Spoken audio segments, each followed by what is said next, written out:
Salut à tous, alors j'espère que vous allez très bien. Alors aujourd'hui, on se retrouve dans une nouvelle vidéo et dans cette vidéo, j'ai l'honneur, le privilège, la grâce de recevoir un artiste gospel qui fait vraiment un carton dans la francophonie et pas seulement dans le monde entier. Moi personnellement, je l'écoute énormément, il me bénit avec ses musiques et donc dans ce podcast, j'ai l'honneur de vous présenter David O'Keefe. Yes. Donc, je vais te laisser te présenter en quelques secondes quand même. Ok. Je dois regarder toi ou la caméra? Il y a plein de caméras. Tu peux regarder. Celle-là, c'est la tienne. Ok, yes. Super. Donc voilà, bonsoir, bonjour à tous. Ça dépend de l'heure à laquelle vous allez regarder cette vidéo. J'espère que vous allez tous très bien de là où vous êtes. Je m'appelle David Christophe Okitakula Olongo Kazaji. Mais on m'appelle David O'Keefe. Voilà, je suis disciple de Jésus-Christ et je suis très content de faire partie du corps du Christ et je suis très content d'être là aujourd'hui avec mon frère. En tout cas, ça fait trop plaisir de te recevoir. Ouais. Et personnellement, moi, j'écoute beaucoup tes musiques quand je me suis converti et que je cherchais à arrêter les musiques mondaines. Tu fais vraiment partie des personnes que j'ai écoutées justement et qui m'ont aidé à sortir de tout ça. Et je me voyais énormément aussi dans tes musiques. Souvent, tu vois, quand tu es jeune, tu donnes ta vie à Jésus, tu as les pères dans la foi qui vont te dire, voilà, le péché, il ne faut pas, etc., tout ça.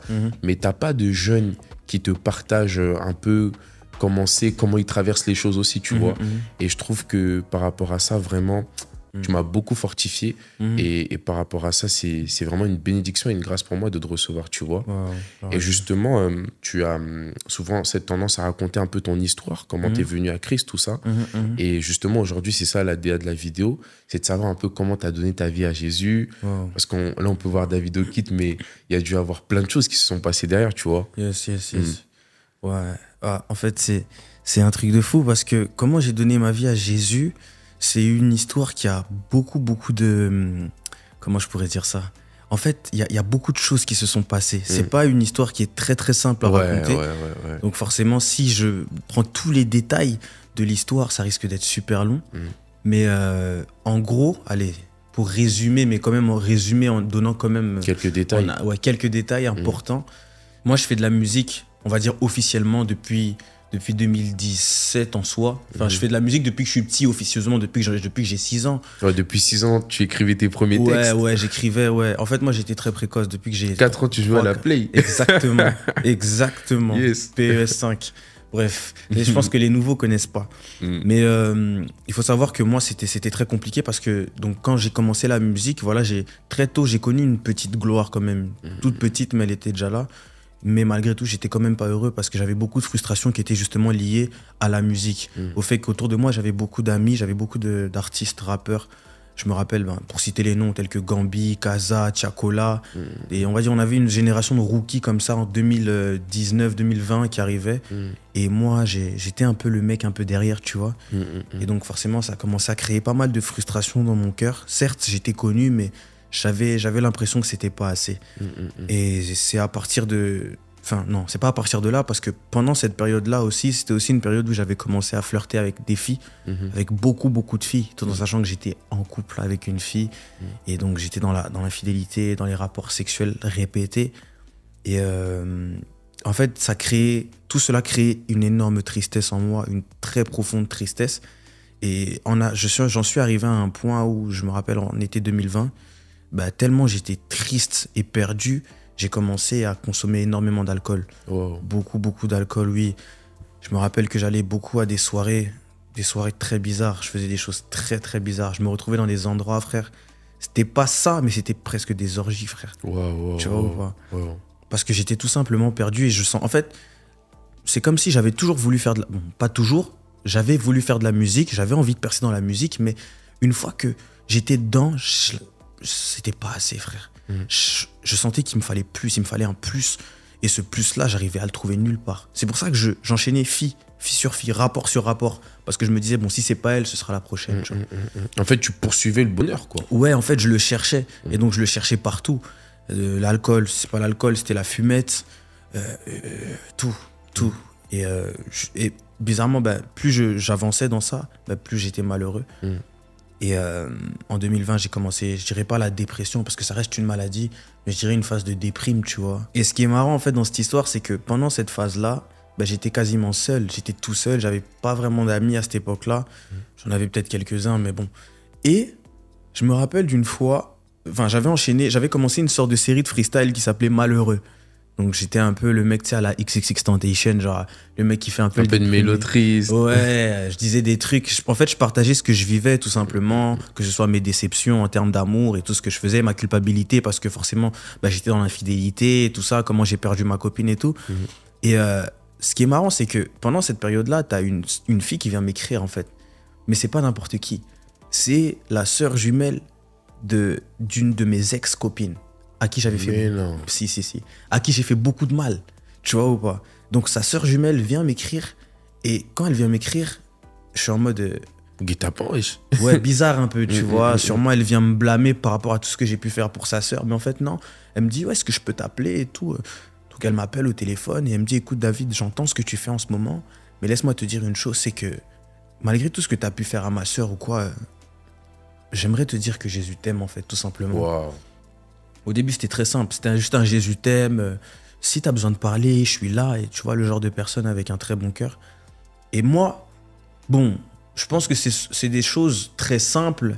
Mais le fait que ce soit elle en particulier, que ce soit la sœur jumelle de quelqu'un que j'ai beaucoup blessé, c'était comme si c'était la personne en question qui venait me parler. Donc forcément, ça m'a touché. Et ça m'a donné une sorte d'échantillon de miséricorde de Dieu. Tu vois ? Ouais, ça m'a donné comme un échantillon de ce que peut être la miséricorde du Seigneur.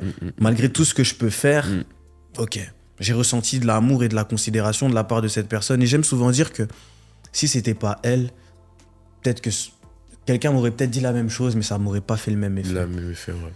Et par la suite, bah, tous les jours, elle venait prendre de mes nouvelles assez régulièrement. Et moi, ça me touchait, donc mon cœur a commencé à se disposer un peu.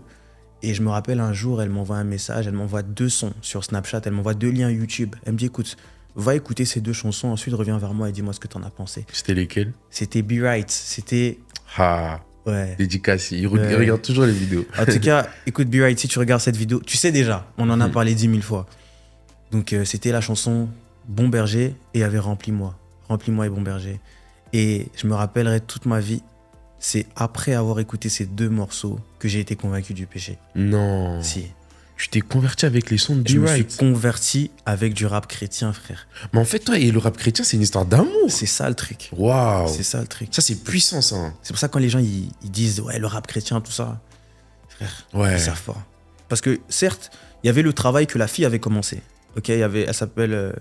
non, on va pas dire. Mais il y avait le travail que la sœur avait commencé. Certes, il y avait une semence qu'elle déposait dans mon cœur à chaque fois.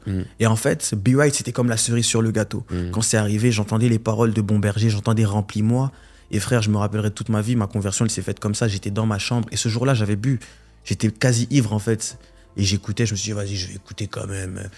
Et frère, j'ai des larmes qui ont coulé. Et ce jour-là, j'ai été convaincu de l'amour de Jésus. J'ai été convaincu de l'œuvre de la croix. De manière personnelle, parce qu'en soi, moi je suis congolais. Ça veut dire que nous, dans notre culture, on se considère comme chrétien. Oui, on grandit avec ça, tu vois. C'est vrai. Mais la conviction du péché, ma vraie rencontre personnelle avec le Seigneur, je sens dans mon cœur l'amour de Christ. C'était ce jour-là, par Be Right. Incroyable. Par ces 2 chansons-là, du coup, tu vois. Mais tu sais, c'est quoi la dinguerie? Je me reconnais de ouf dans ton témoignage parce que moi aussi, je me suis converti au travers d'une musique, comme je le disais, Waymaker, dans mon salon comme ça. On m'avait envoyé une musique, je l'ai mis sur la télé, je la mets, convaincu de péché, je pleure. C'était quoi le son? C'était Waymaker. Ah, Waymaker, ok. Ouais. J'entre dans mon salon païen, je ressors né de nouveau. Ça me parle de fou. Mais c'est puissant en tout cas ce que tu dis. Ouais, c'est dingue. Purée. En fait, là, on se reconnaît, tu vois. Et moi, ouais, c'est à partir de là, moi, que j'ai pris la décision. J'ai dit, écoute, Seigneur Jésus, je t'accepte et je décide de te suivre. En fait, je laisse tout. Je laisse tout. Waouh. Et donc, entre le temps où tu faisais des sons sur les réseaux, tout ça, après, tu as rencontré le Seigneur au travers de ces 2 chansons, tu t'es repenti. Et la suite, ça s'est passé comment? Bah, en fait, il faut savoir qu'au moment où je décide de donner ma vie à Jésus, donc je le proclame, je fais ma prière du salut, je suis dans une optique où je pense pas d'abord à la musique. Tu vois, je pense pas à la musique, faire des sons. Tu dis pas, je vais faire des sons chrétiens. En fait, à ce moment-là, c'est ma vie, frère. C'est en mode, là, je viens de rencontrer le Seigneur. Je l'ai pas vu de mes yeux, mais j'ai la foi qu'il est là, tu vois. Et je me dis, je laisse tout d'abord. Et c'est dans la prière, tu vois, que je reçois, que le Seigneur me dit, écoute, non, c'est moi qui te l'ai donné, ça. tu vois. Donc en fait, prends-le, fais maintenant, mais sauf que tu vas le faire pour moi. Et donc, c'est à ce moment-là que moi, disons, je crois le lendemain, j'ai fait mon premier son chrétien. Et dans cette période-là, je me rappelle, j'étais tellement productif, frère. Waouh. Je crois que j'ai dû faire 100 musiques. Ouais, de août 2020 à septembre, j'ai dû enregistrer au moins. J'enregistrais tous les jours. Mais tu sais, je kiffe parce que souvent on se dit, tu vois, il y a des gens qui sont dans le monde, après ils viennent, ils font des sons chrétiens, et il y a des gens qui le voient mal. Mais au final, c'est qui a donné le don du chant? Qui a donné la grâce de rapper? Mais c'est Dieu. Frère. Donc ouais, je te rejoins parfaitement. Ouais. Et donc tu te convertis. Et d'ailleurs, j'ai une question aussi. Ta conversion, est-ce que c'était une conversion où, tu vois, l'apôtre, il disait un jour, c'était à Dieu veut ta jeunesse, il disait, quand une personne cherche le Seigneur, quand elle se convertit, c'est une conversion radicale. Tu vois, il y en a, en vrai, ils se sont convertis parce qu'on va dire, ils ont suivi des autres, etc. Okay. Toi, tu dirais que tu étais le type de personne qui s'est converti vraiment de manière tac, quoi. En fait, moi, c'était radical au niveau de mon cœur. Mais c'est vrai qu'au niveau de ma chair, c'est difficile. Parce que quand je me suis converti, frérot, j'étais convaincu du péché. Ça veut dire, frère, c'est pas ma vie. Tu vois, je le sais et je veux suivre Jésus de tout mon cœur. Je veux marcher comme un disciple, marcher selon la parole de Dieu. Mais c'est vrai qu'au tout début, c'était compliqué parce que forcément, tu t'es toujours habitué à faire certaines choses dans le monde. Ça veut dire que ta chair s'est nourrie de ça. Et quand t'es peut-être pas dans certaines dispositions, c'est facile de retomber, tu vois. Malgré la conversion et malgré la volonté du cœur qui change, mais il y a ces trucs où, moi je vais pas te mentir, pendant le début de ma foi, mais je refaisais les mêmes choses. Mais sauf que, à la différence d'avant, c'est que j'étais pas bien. Tu vois, je sentais dans mon cœur que je faisais quelque chose de mal. Je sentais l'esprit à l'intérieur de moi qui était attristé. Et je demandais pardon et il y avait vraiment ce truc où, frère, je ne recommençais plus. Après, bon, ça m'arrivait de retomber, mais tu sentais qu'il y avait ce truc où, ok, maintenant je veux... T'étais convaincu de pécher, J'étais convaincu de pécher, frère. Tu vois, je pouvais pas pécher comme si de rien n'était. Donc oui, je dirais que ça restait une conversion radicale, quand même. Il y avait, même au niveau de... Parce que malgré... Tu sais, c'est marrant parce que malgré le fait que je tombais, mais je dénonçais cela. Tu vois, je dénonçais, frère. Je disais, mais non, fuyez l'impudicité. Parce que moi, généralement, c'était ça, l'impudicité. Je dénonçais, j'avais pas honte de dénoncer, même si moi, ça m'arrivait de retomber. En fait, moi, j'arrive pas à croire aux conversions paradicales. C'est pas une conversion. À la rigueur, peut-être, t'es allé à un truc, un événement, imaginons chrétien, un concert, t'as peut-être été touché, c'est du feeling. Mais est-ce que t'as la conviction? Pour moi, une vraie conversion, c'est lorsque t'as la conviction du péché, tu vois. Sinon, tu peux être facilement touché par la parole de Dieu, mais tu n'es pas convaincu du péché, tu vois. Et après, du coup, tu vis tout ça. À partir de quand tu commences à véritablement te dire non, là, c'est vraiment pas bien, je dois me consacrer, en plus du fait que je sois exposé, donc je suis un exemple pour la génération. C'est à partir de quand tu prends vraiment cette ferme décision, et surtout, qu'est-ce qui t'aide à prendre cette décision? En fait, c'est fou, parce que comme je te disais, c'est que pendant mon cheminement dans la foi, il y a eu des moments très difficiles où je suis souvent tombé, etc. Mais je pense que le moment qui m'a le plus marqué, où je me suis dit en vérité, Dave, il faut vraiment que tu te reprennes en main et que tu décides de marcher dans la sanctification. Je pense que c'est quand j'ai vraiment été exposé, frère. Tu vois, quand j'ai été exposé, en fait, ça m'a fait réaliser l'ampleur que ça pouvait prendre lorsque toi, serviteur de Dieu, les gens te découvrent dans le péché comme ça. Parce que c'est vrai que dans les sons, moi je disais déjà les choses, mais c'est pas pareil que quand c'est quelqu'un qui vient t'exposer pour raconter ce qui s'est passé. Et quand j'ai vu en fait tout l'engouement que ça avait, comment aussi mon nom avait été traîné dans la boue, je pense que c'est vraiment à ce moment-là que ça a fait tic dans ma tête. Je me suis dit non, Dave, non. Et c'est surtout à ce moment-là, donc c'est 3 ans après ma conversion quand même, tu vois. C'est dingue parce que avant, je peux pas te mentir, pendant 3 ans. Ça veut dire Dieu te parlait, mais c'était compliqué. En fait, j'étais pas, comme Paul dit, je traite durement mon corps, mais moi je traitais pas durement. C'est-à-dire, je marchais, j'essayais d'avancer, mais j'avais pas une vraie discipline, frère. Tu vois, j'étais là, j'y allais en freestyle pendant 3 ans, jusqu'en 2023. C'est vraiment 2023, je pense, avec ce brisement-là, l'exposition-là, quand tout le monde voit David O'Keefe, il a fait ci, il a fait ça, il a couché comme ci, comme ça. Après, tu te regardes, tu dis, ah ouais. Ouais. Et surtout, vraiment, ton nom est vraiment prophétique parce que David, il lui était un peu arrivé la même chose avec Bathsheba, tout ça. Mais on voit qu'après, il s'est relevé, il a servi l'Éternel. Et on n'a plus jamais entendu d'histoire sur David encore. Mais toi, si on peut vaguement, parce qu'on va faire une autre vidéo où on va parler un peu plus de ta carrière de côté, voilà. Mais si quand même tu peux toucher un mot dessus, qu'est-ce que tu pourrais dire de ce que le Seigneur t'a enseigné à travers toutes ces choses? Genre, quelle est la leçon que tu en as tirée? Parce qu'en vrai de vrai, ce que tu as fait, il y en a qui font pire dans le secret et qui jettent la pierre. C'est pour ça que le Seigneur, quand il a vu la femme qui avait commis l'adultère, il a dit que celui qui n'a jamais péché lance la première pierre. Et eux-mêmes ont senti que non, en vrai, moi, je lance la pierre, mais entre coucher et coucher avec sa main, c'est coucher devant Dieu, tu vois. Donc la question, c'est pas forcément faire du bruit par rapport à tout ça, non. Mais c'est vraiment, moi, ce qui m'importe, c'est qu'est-ce que le Seigneur t'a enseigné derrière ça, en fait. Ok. Déjà, premièrement, en fait, il y a plusieurs... comment je pourrais dire ça? Il y a plusieurs petits enseignements que j'ai reçus. Non, pas petits, très grands enseignements. Premièrement, c'est la grâce. Tu vois, en fait, premièrement, c'est vraiment la première chose que j'ai ressentie, avant même toutes les choses très profondes, très mystérieuses. C'est vraiment, en fait, Dieu m'a prouvé davantage que sa grâce n'était vraiment pas limitée. Tant que nous sommes encore en vie, Dieu m'a prouvé que sa grâce n'était vraiment pas limitée. Parce qu'après cette exposition-là, j'ai cru que c'était mort, frère. Mais il m'a prouvé que non, il n'y a rien. Relève-toi et je vais redorer le blason. Donc là, je me suis dit, ah ouais, Dieu, il lave. Mais quand il lave vraiment. Il lave, ouais.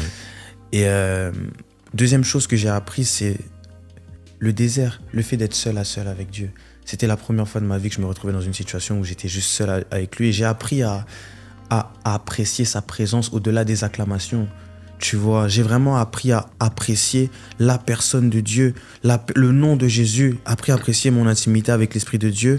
Et je me suis vraiment rendu compte que parfois, lorsqu'on est tout le temps acclamé, on s'y attache tellement et on oublie en fait à quel point ça fait du bien de juste être approuvé et d'être aimé par le Seigneur, tu vois. Ça m'a beaucoup appris aussi. Et quoi d'autre que j'ai pu apprendre? Malheur à celui qui se confie en l'homme, frère. Tu vois ce que je veux dire ou pas? Parce que, gros, c'était chaud. Je veux dire, quand tu vois tout ça, là, qu'est-ce qui te traverse l'esprit? Ah, frère, il y a beaucoup de choses qui me traversent l'esprit. Ah oui, j'imagine. Mais Dieu est fidèle. C'est la chose qu'on retient. Dieu est fidèle. Pas le temps de trop regarder tout le reste. Regarde au Père, et le Père est fidèle par le Fils, par l'Esprit. Et c'est le plus important, frère. J'aime cette prédication, la grâce. C'est exactement ce que tu as dit, la grâce, mais qui n'exemple pas du brisement du Seigneur. Mais en tout cas, moi, j'apprécie beaucoup ta sincérité et surtout cette prédication de la grâce. Vraiment dire, vraiment voir que, tu vois, il y a des gens qui sont des Judas, c'est-à-dire ils ont péché et après ils sont tellement culpabilisés qu'ils se suicident. Mais tu as des gens comme Pierre qui ont renié, mais qui acceptent aussi la grâce du Seigneur et qui prêchent le jour de la Pentecôte. Amen. Et toi, tu es de la race des Pierres qui ont su accepter en fait la grâce de Dieu, tu vois. Parce qu'il y a des gens qui ont tué, qui ont fait pire, Dieu les a pardonnés, tu vois. Et j'ai une autre question qui me vient à l'esprit maintenant. Quand tu captes la volonté du Seigneur, qu'est-ce qu'il a envie de faire à travers toi pour continuer à écrire une histoire à travers ton témoignage? Ok. En fait, il faut savoir une chose, c'est que moi, lorsque je suis chez moi, généralement dans la prière, je ressens, en fait, mon cœur bat pour les 8 milliards d'humains qu'il y a sur Terre. Ça veut dire que je sais que ce que le Seigneur veut faire avec moi, c'est vraiment être une solution dans ce monde actuel, dans la génération qui est là, parce que tu vois, le monde est vraiment perverti par beaucoup de choses. Tu vois, par la culture, en fait, le siècle présent est très mauvais, frère. Et mon objectif, du moins ce que je sens que le Seigneur veut faire avec moi, c'est vraiment bousculer les choses. En fait, c'est dans la prière du Notre Père. Tu l'as déjà bien fait, hein? Frère, c'est rien encore ça. Frère, c'est rien. Aujourd'hui, nous, on fait des petits trucs comme ça, mais derrière, ils font plus. Frère, à la télé, c'est eux. Tu vois, c'est le monde. Frère, ce que j'ai envie de faire, c'est vraiment de renverser les choses pour le Seigneur, pour le Père. Parce que dans la prière du Notre Père, Jésus disait aux disciples, il dit, quand vous priez, dites Notre Père qui est aux cieux, que ton règne vienne, que ton nom soit sanctifié, que ton règne vienne. Et en fait, c'est ça, moi, mon objectif. C'est que le règne de Dieu vienne sur terre. Tu vois, parce que la Bible nous dit que en fait le monde est vraiment dominé par la Bible l'appelle le prince de ce monde, mais c'est le diable. Et c'est réel. Quand tu regardes aujourd'hui, le monde est plus sous l'influence du diable que celui du Seigneur. Mais moi, mon but, c'est de faire en sorte que le règne de Dieu s'impose sur la terre. C'est-à-dire, peu importe le domaine dans lequel on est, moi, c'est la musique, c'est l'art, c'est le média, etc. Frère, c'est de faire en sorte que dans le séculier, là, qu'il n'y ait personne, en fait, qui soit au-dessus, en fait. Que quand ils regardent, ils se disent, mais c'est qui le Dieu de ce mec-là? Tu vois? Et c'est ça. J'ai une question. Tu vois, tu as lancé beaucoup d'artistes chrétiens. Ouais. Énormément. Ouais, je pense par exemple quand tu étais au début avec Gaillard, Jace, Krista, Kizzy Grace, MK aussi. Ah, il y a des noms, hein? Ouais. Hey. Mais tu vois, en fait, je me dis, non, tu vois, faut reconnaître. Faut reconnaître, la grâce de Dieu est là, mais il faut qu'il y ait un récepteur, une piste d'atterrissage qui accepte cette gloire. Amen. Pour pouvoir propulser des gens. Amen. Et ça peut pas se faire sans avoir un feu, sans être résilient. Mais tu vois, il y a peu de gens qui connaissent ça. Ouais. Mais moi, c'était la même chose dans le domaine des podcasts ou dans la création de contenu en Christ, tu vois. Là, par la grâce de Dieu, il y a du bon matériel. Moi, c'est ça que je voulais. J'en avais marre de voir que des téléphones. Bon, je vais m'arrêter. Mais en gros, tu vois, cette rage-là, cette résilience à établir des nouveaux standards, elle vient d'où? Frère, en fait, ça vient d'une conviction que l'Esprit de Dieu m'avait mis à cœur. Tu sais, quand je suis arrivé dans la foi, j'avais rien à écouter dans le gospel, mec. J'avais rien à écouter. C'est-à-dire, j'étais là, c'était chaud. Parce que moi, ça me parlait pas vraiment ce qui se faisait. Tu vois, j'ai toujours été un mec, j'ai grandi avec du rap, avec un peu de rumba aussi, mais du rap surtout. Et j'avais rien à écouter. Et en fait, ce qui s'est passé, c'est que moi, dans ma prière, j'étais vraiment ouf. À cette époque-là, bon, toujours maintenant, mais surtout à cette époque-là, je me plaignais beaucoup dans la prière. Seigneur, regarde. Après, je vais retomber dans la musique mondaine. J'ai rien à écouter. Après, faudra pas me blâmer. Comprends-moi si je retombe dans la musique mondaine. Moi, j'étais comme ça, tu vois. Mais t'es sincère. Et ouais, en tout cas, j'étais sincère. C'était mon cœur que je mettais vraiment au pied du Père. Et tu sais, un jour, j'ai senti en fait le Saint-Esprit me parler dans mon cœur et me dire, écoute, tu te plains beaucoup. Et c'est pas mauvais parce que tu viens te livrer, tu viens livrer ton cœur dans la prière. Mais sache une chose, c'est qu'aujourd'hui, lorsqu'il n'y a pas, en fait, il n'y a pas ce que tu es, moi, je cherche des hommes qui vont être une solution. C'est-à-dire, je peux faire de toi la solution. Je peux faire de toi, en fait, le remède pour lequel tu te plains de la maladie. Je peux faire de toi une solution, en fait, pour toi-même. Mais elle ne viendra pas de toi. Parce que sinon, tu vas trop t'enorgueillir. Ça veut dire, je t'utiliserai comme un canal et je vais déposer une grâce particulière sur toi. Amen. Tu vas prendre des jeunes inconnus, parce que frère, ils étaient tous inconnus. Inconnus au bataillon. Et ce sera ta solution. Ce sera eux. Ce sera eux, justement. Tu vas arrêter de te plaindre parce que eux vont faire ce dont ton âme a besoin. Et ce qui est marrant, c'est qu'ils faisaient ce dont mon âme avait besoin avec mon aide. Et donc, ça me faisait davantage plaisir. Et j'aimerais dire gloire à Dieu. Et c'est comme ça, en fait, qu'est venue l'idée de Fast Food. À la base, c'était pour répondre à mon propre besoin. Mais pas un besoin égoïste. C'était un besoin pour entretenir mon âme. Parce que si j'entretiens mon âme, je marche bien avec Dieu. Et si je marche bien avec le Seigneur, je peux bénir aussi plusieurs. Tu vois, donc en fait, dans mon besoin, il y avait aussi le besoin de Dieu. Parce que comment je me sentais, beaucoup se sentaient pareil. Message. Mais oui, frère. Ok. Mais il y a beaucoup de jeunes qui se sentaient comme ça. Tu vois, moi j'entendais des témoignages de jeunes qui disaient on se retrouve pas forcément dans. C'est pas que les gars faisaient de la mauvaise. Non, les gars faisaient de la bonne musique pour le Seigneur. Oui, aussi. Ouais, je pense que la jeunesse, tu vois, le monde évolue et la jeunesse de cette époque-là, en tout cas 2020, il y a 4 ans, 3 ans, c'est peut-être une jeunesse qui avait besoin de se retrouver un peu plus. Tu vois, les styles de musique, etc., dans les bases, dans les. C'est ça. En fait, il y avait beaucoup de diversité dans le monde. C'est ça. Alors qu'en crise, c'était un peu. Ouais, c'était un peu moins. Obsolète. C'est ça. Et en fait, Fast Food, c'était ça. C'était pour répondre à un besoin, frère.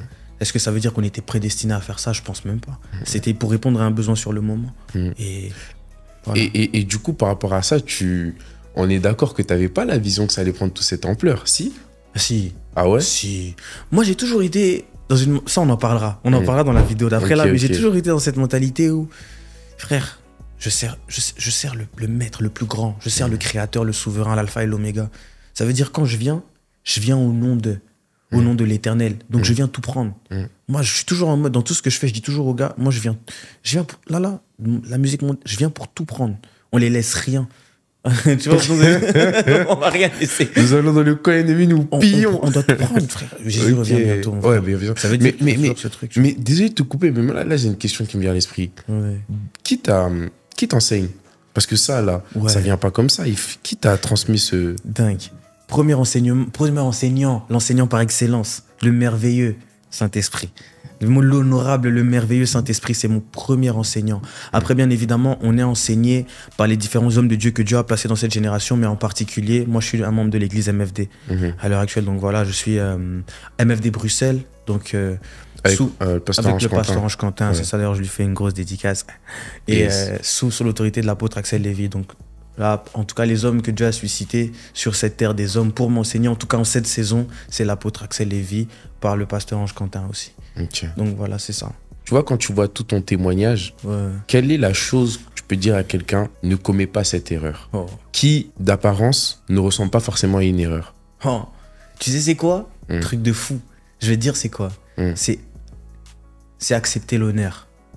Tu sais, l'honneur, c'est pas un péché. Ok? L'honneur, c'est pas un péché. Même la Bible dit honore ton père et ta mère. Mais quand je dis accepter l'honneur, c'est pas l'honneur, pas accepter l'honneur de manière générale, mais refuser d'être élevé par les hommes. C'est super important. Pourquoi? Parce qu'en soi, c'est pas mauvais. Ok? Je dis pas que c'est un péché, mais je sais une chose. C'est que la chair a constamment ce besoin d'être élevée. Et le problème, c'est que la chair peut facilement fitter avec l'élévation. Quand je parle d'élévation, je ne parle pas d'élévation selon le Seigneur. Je parle d'élévation lorsque les hommes décident de faire de toi quelque chose. Tu vois, la chair peut facilement faire un featuring avec ça. Et moi, il y a une chose que j'aimerais dire à quelqu'un, c'est souvent, en fait, parfois, cherche l'humilité par l'humiliation. Regarde, Paul et Barnabas, ils arrivent dans la ville de... J'ai oublié le nom de la ville. Il y a des Grecs, ok? Ils font des miracles. Au début, les gens ne croyaient pas en Jésus. Ils font des miracles, des signes, des prodiges. La Bible nous dit que les gens étaient tellement étonnés, tellement surpris par ce qu'ils faisaient qu'ils se sont dit « Waouh, ceux-là, ce sont des dieux. Ça, eux-là, c'est très dangereux ce qu'ils font. » Et rappelle-toi d'une chose que la Bible nous dit, c'est que ils ont déchiré leurs vêtements parce qu'ils ne voulaient pas être honorés comme des dieux. J'en ai parlé au Shine. Ils ont déchiré leurs vêtements parce qu'ils ne voulaient pas être honorés comme des dieux. Pourquoi? Parce que frère, ils savent que, bien évidemment, toute la gloire revient à Dieu. Toute la gloire revient à Dieu. Il ne faut pas prendre la gloire qui est à Jésus. Mais il y a aussi cette chose où, frère, quand les hommes t'acclament beaucoup, ça peut facilement détourner ton cœur de ton objectif. Tu vois? Et parfois, moi, j'aime souvent dire aux gars, je dis, parfois, pour rester dans l'humilité, il faut être humilié. Tu vois, en fait, pour rester dans l'humilité, il faut des fois l'humiliation. C'est important. Et quand je regarde Paul et Barnabas, en fait, ils se sont humiliés, mais humiliation, pour être dans l'humilité. Et moi, ce que je dirais à quelqu'un, c'est ça, c'est garder le cœur. Garder le cœur humilié, constamment humilié. C'est pour ça, moi, l'une des prières que je fais beaucoup, c'est Seigneur, brise-moi encore, rabaisse-moi, tout le temps, rabaisse-moi. Dans le sens où élève-moi, mais rabaisse-moi. Élève-moi pour toi, mais rabaisse-moi. C'est-à-dire, élève-moi pour que je fasse ce que tu me demandes de faire au moment où je dois le faire. Une fois que c'est fini, rabaisse-moi.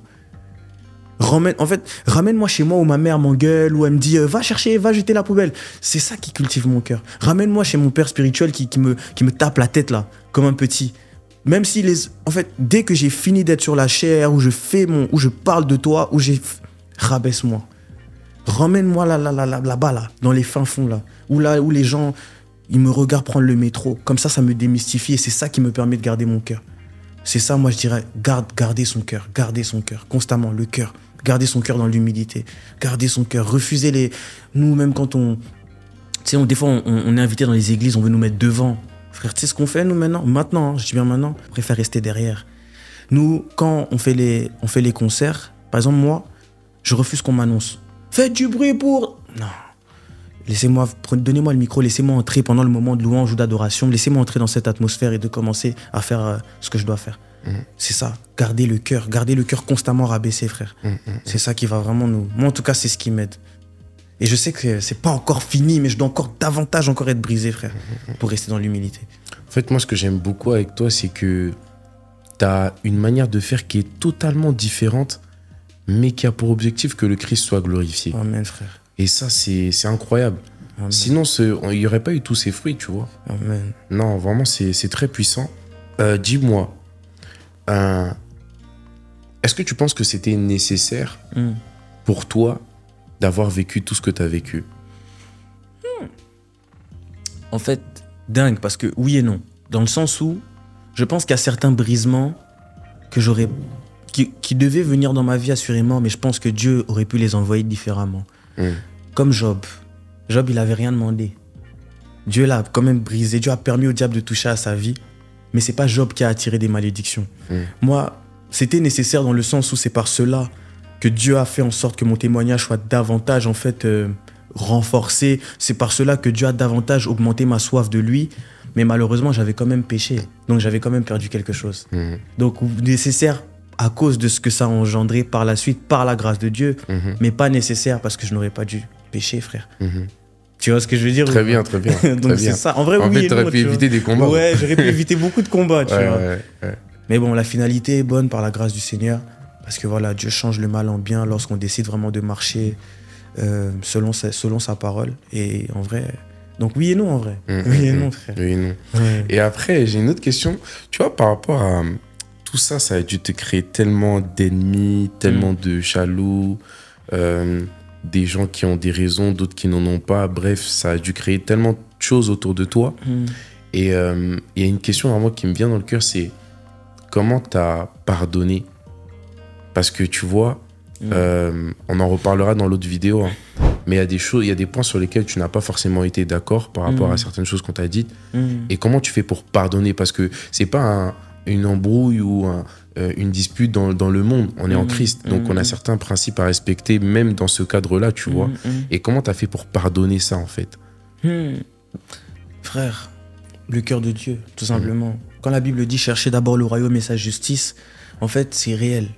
Parce que lorsque tu décides de faire de Dieu ta priorité, la priorité de ton cœur, c'est-à-dire de chercher Dieu, de constamment vouloir ressembler à Jésus, ces sentiments deviennent les tiens.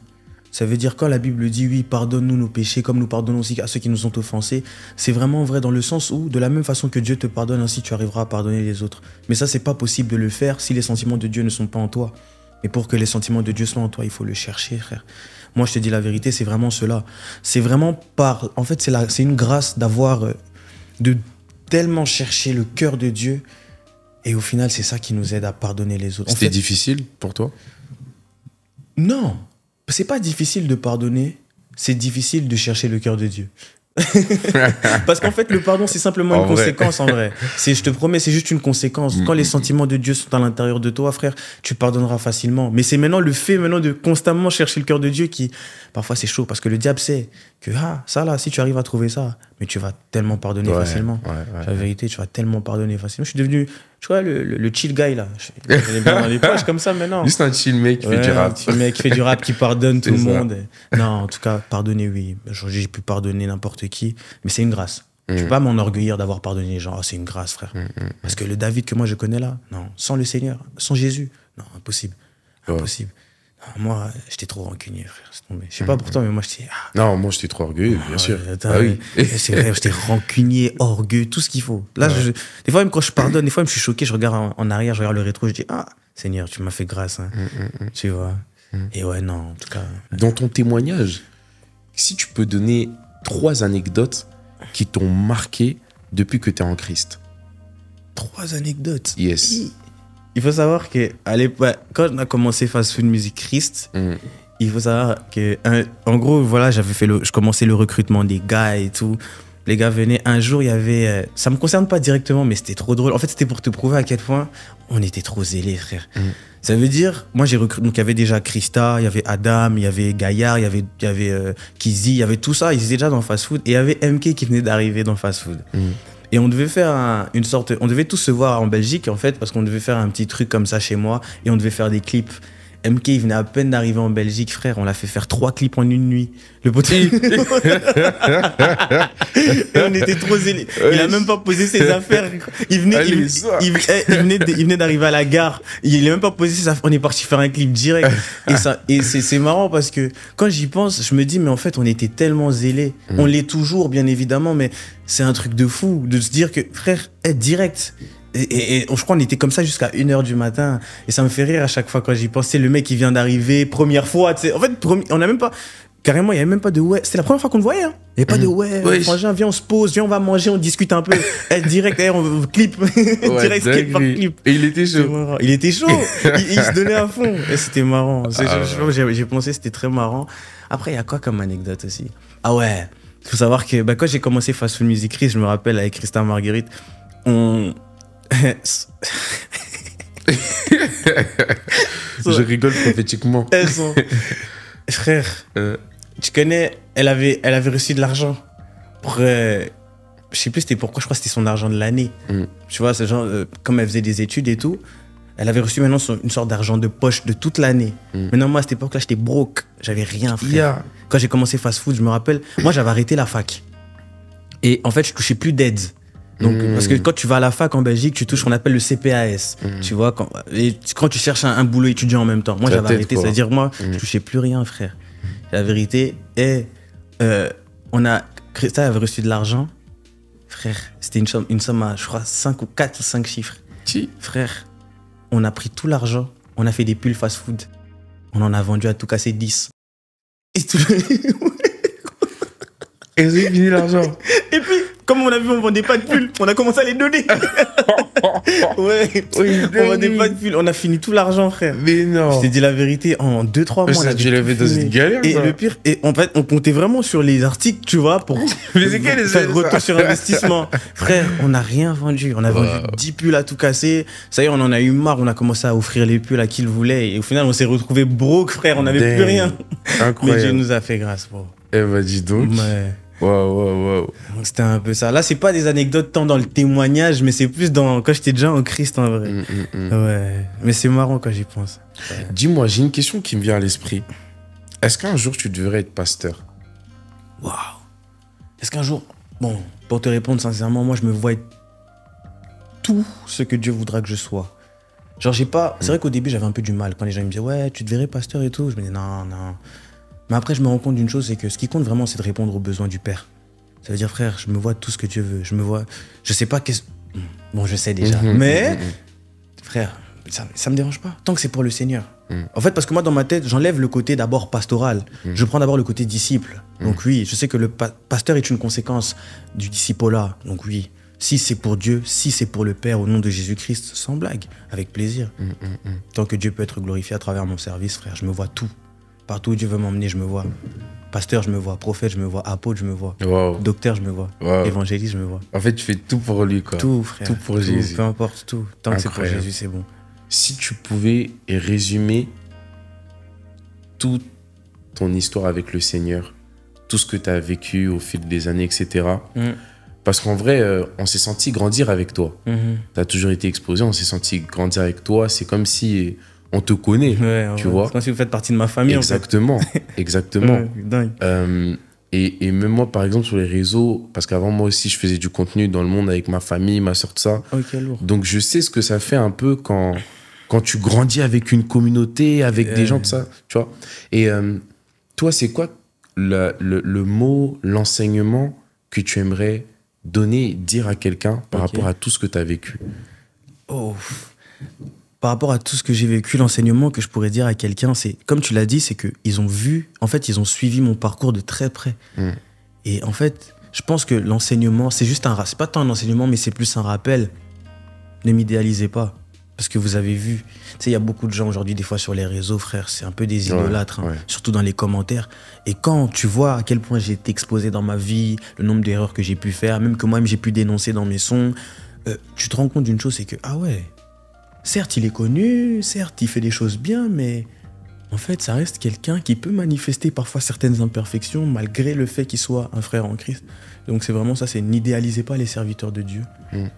Au vu du parcours que vous avez vu de moi, soyez toujours conscient que, certes, nous sommes rendus parfaits par le sang de Jésus-Christ, mais qu'il peut arriver à un homme, malgré sa nature parfaite, de manifester les imperfections. Et franchement, c'est ça l'enseignement que je dirais. Je pense que je suis l'un des meilleurs exemples, tu vois. Pourtant, parce que je suis là, je suis exposé. Les sons, les gens, ils écoutent, waouh, ils pètent un plomb. Mais derrière, ils ont vu aussi. Ils ont vu aussi les soubassements, ils ont vu les difficultés, ils ont vu l'impudicité que j'ai pu manifester. Même en dehors de l'impudicité, ils ont vu même des fois, frère, je mettais des trucs de fou dans les sons, je mettais des gémissements, frère, ils ont vu. Ils ont vu. On va en parler après. Après, ils ont vu, ça veut dire, regardez, malgré tout ça, ça peut nous arriver de marcher par la chair et non par l'esprit. Mais assurément, ça ne doit pas être notre partage. Marchons par l'esprit. Amen, amen. Ouais, c'est ça en vrai. Non, en tout cas, c'était vraiment puissant. C'était vraiment puissant. J'ai beaucoup aimé cet échange, David. Moi aussi. Et comme on a l'habitude dans cette chaîne, j'aime toujours prendre un temps de prière où j'invite mes intervenants à prier pour ceux qui regardent la vidéo. Donc, s'il y a quelqu'un aujourd'hui qui aimerait reconnecter avec le Seigneur ou qui aimerait donner sa vie à Jésus au travers de cette vidéo, tu as été touché par le témoignage de David, tu t'es rendu compte que peut-être que tu as traversé ce qu'il a traversé ou ça t'a touché d'une manière ou d'une autre et tu as vraiment envie de faire ce pas-là vers Jésus. Donc, je vais tout simplement te laisser prendre un temps de prière pour ces personnes-là. Yes. Seigneur Dieu, Dieu de gloire, Dieu de bonté, toi le Dieu fidèle, l'alpha et l'oméga, celui qui connaît toutes choses, le créateur du ciel, de la terre, de l'univers. Seigneur, je ne me considère pas comme étant quelqu'un de très important, Seigneur Dieu. Par contre, je sais une chose, c'est que toi, tu l'es. Et Seigneur, par le sang de l'agneau, par Christ, par Jésus, Seigneur, nous avons été justifiés. Et aujourd'hui, je sais, Seigneur, que la prière du juste est d'une grande efficacité. Seigneur Dieu, ce ne sont pas mes accomplissements, ni même le nom que tu m'as donné, que je viens présenter dans cette prière, mais c'est vraiment le nom de Jésus-Christ. Seigneur, que chacune des personnes qui regardera cette vidéo puisse être touchée par cet échange, par ce témoignage. Car en réalité, Seigneur, ce n'est pas qu'un simple podcast ou ce n'est pas qu'un simple échange. En réalité, Seigneur, c'est l'évangile, c'est la bonne nouvelle. C'est question de vie ou de mort. Mais je pense assurément que, Seigneur, nous avons transmis la vie aujourd'hui par ta grâce. Amen. Seigneur, je pense qu'aujourd'hui, quelqu'un peut donner sa vie à Dieu en regardant cette vidéo. Sûrement, toi qui regardes, tu as commencé ta journée de manière lambda. Mais je pense assurément que quelque chose doit se passer. Mais tu dois le croire. Tu dois le croire. Tu dois croire que Jésus sauve. Jésus t'aime. Seigneur, manifeste ton amour en cette génération. Manifeste, Seigneur, ta gloire, ta puissance. Utilise-nous également comme des canaux, Seigneur, par lesquels tu passeras pour toucher plusieurs. Saint-Esprit de Dieu, c'est toi qui peux convaincre. Alors convainc un cœur. Restaure les cœurs brisés. Seigneur, ceux qui passent par la dépression, qui passent par la maladie, qui passent par l'abandon. Seigneur Dieu, montre que tu es vraiment le papa des orphelins. Seigneur, montre que tu es en fait celui qui a tant aimé le monde qu'il envoya son Fils. Consolateur, viens conduire les gens dans la vérité, car tu es l'Esprit de vérité. Seigneur Dieu, je bénis toute famille, tous les gens qui regarderont, surtout en cette période de fête. Seigneur Dieu, préserve les familles, préserve, Seigneur Dieu, toutes les âmes, les 8 milliards d'humains qu'il y a sur terre, Seigneur Dieu, car tu les aimes. Car pour n'importe quel humain, même s'il n'y avait qu'une seule personne sur terre, Seigneur, tu serais descendu et tu serais mort à la croix pour cette personne. Je te rends grâce, mon Dieu, mon roi. Merci infiniment. Seigneur, nous te bénisserons, nous louons ton saint nom. Dans le nom puissant de Jésus-Christ, j'ai ainsi prié. Amen. Amen, amen, amen. Gloire à Dieu. Amen, frère. En tout cas, merci beaucoup pour ce temps de prière. Et si tu viens de faire cette prière, n'hésite surtout pas à envoyer save à ce numéro qui s'affiche juste ici, afin qu'on puisse prendre contact avec toi, qu'on puisse te diriger vers une bonne église. Et en tout cas, je tiens vraiment encore à te remercier, David, pour d'avoir accepté cette invitation. Merci à toi, c'était vraiment bien. Et surtout, rester concentré pour la deuxième partie. Ça va arriver, ce sera vraiment fort. Cette fois-ci, on va parler un peu plus de ta carrière, de tout ça. Et je sais qu'on va être bénis aussi. Amen, fort. En tout cas, merci à vous d'avoir regardé cette vidéo et que Dieu vous bénisse Yes. abondamment. Amen.